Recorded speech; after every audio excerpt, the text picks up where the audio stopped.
Hi, my name is Greg, and I'm the lead pastor here at Creekside Christian Fellowship. This is Jeremy. He's our associate pastor, and I'm glad you're on our website. You came across this video, and what we're going to talk about today is our preaching theme for 2026. And so here at Creekside, we preach an entire year on a theme.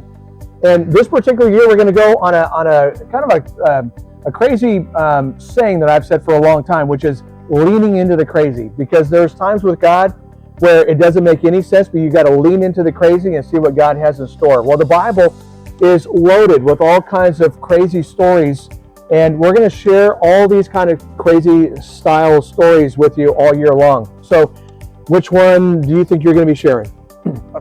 There's plenty of crazy stories. I mean, God is the God of the crazy. He's not crazy, but he's the God of the crazy. So we have stories like Jonah being swallowed by a fish and living in the belly of a fish for 3 days. That's kind of a crazy story.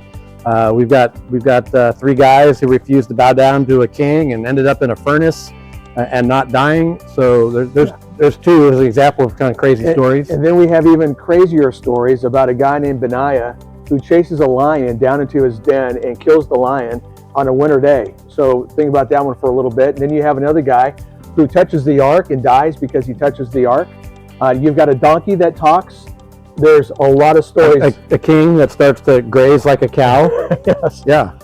So we're going to cover a lot of these stories, and we're titling the whole entire theme as leaning into the crazy, because sometimes as a believer in Christ, you just got to lean into what God has in store for you, and it might just seem crazy, but trust Him. Now let's see what God has in store for you for all of 2026.